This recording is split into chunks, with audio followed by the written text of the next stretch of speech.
यशस्वी उद्योजकच्या या भागात आपलं मनपूर्वक स्वागत। नवीन विषय, नवीन आशय आणि एक नवीन सक्सेस स्टोरी। लहान असो, मोठा असो, गरीब असो किंवा मग श्रीमंत असो, सगळ्यांना आवडणारा एकमेव पदार्थ म्हणजे भेळ भत्ता।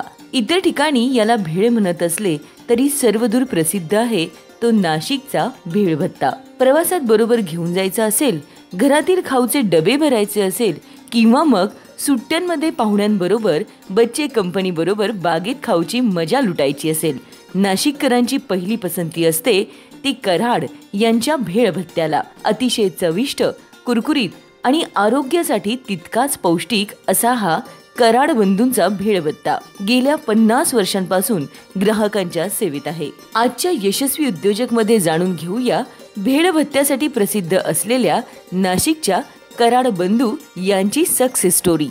आपल्या दुकानाची ओपनिंग आहे 23/12/74, पण खरं 75 पासून सुरुवात झाली।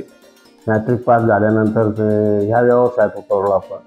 वडिलांची मदत, वडिलांनी चालू केलेला हा व्यवसाय तोच आम्ही पुढे चालू ठेवला। आम्ही दोघं भाऊ आहे, त्याचं नाव दिनेश आहे, तो पण ह्याच धंद्यात। आता मुलं पण ग्रॅज्युएशन शिकले पण ह्याच बिझनेसमध्ये आम्ही सर्वजण आहोत। जवळजवळ 50 वर्षाचा आमचा प्रवास आहे भेळ भत्त्याच्या दुकानामध्ये। कुरमुरे असतं, चिवडा असतो, बारीक शेव असते, मसूर डाळ, मूग डाळ, चणा डाळ आणि खारी बुंदी अशी मिक्सर भेळ असते। असे 4 प्रकार असतात त्याच्यात। आपल्याला ब्रँड तयार करायला बराच वेळ अवधी लागला, पण आम्ही जिद्द सोडली नाही शेवटपर्यंत आणि बनवलं ते। मुलं पण 2 नंबरचा चिरंजीव जेव्हा तो MA होऊन जेव्हा आला, त्यांनी सांगितलं MBA झालेला, त्यांनी मार्केटिंग केलं। त्याच्यानंतर त्यांनी मग ब्रँड तयार केला आपला कराड बंधूचा। त्याचे मसाल्याचे जे प्रमाण आहे ना, ते पहिल्यापासून सारखंच ठेवलेलं आहे आम्ही, आणि एकाच दुकानातून तो माल घेतो आम्ही। मसाला स्वतः आम्ही बनवतो तो, आणि क्वालिटीच्या बाबतीत कुठेच आम्ही कॉम्प्रोमाइज करत नाही। माल शॉर्टेज करूनच आपण तयार करतो सर, त्याच्यामुळे त्याची चव कायमस्वरूपी तशी राहिली।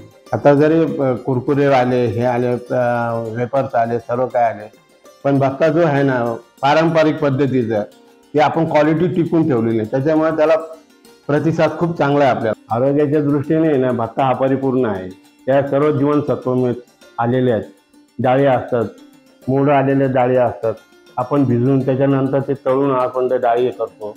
त्या मसूर डाळ आहे, मूग डाळ आहे, चणा डाळ आहे, त्यांचं सर्व मिश्रण त्याच्यात असतं आपल्याला, आणि तेल चांगल्या पद्धतीचं असल्यामुळे त्याचा कधी वास येत नाही। 2-2 महिने माल टिकतो हा। त्याला कधी प्रवासात कधी घेऊन जा, त्याचा साईड इफेक्ट कधीच होत नाही।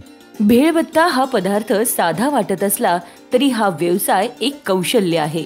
भेळ भत्त्याचा हा पारंपरिक व्यवसाय सांभाळणं, मालाची उत्कृष्ट गुणवत्ता टिकवणं आणि ग्राहकांना कमी पैशात भरभरून समाधान देणं हे नाशिकच्या कराड बंधूंच्या यशाचं गमक आहे। यशस्वी उद्योजक मध्ये लवकरच भेटूया एका नवीन सक्सेस स्टोरीसह।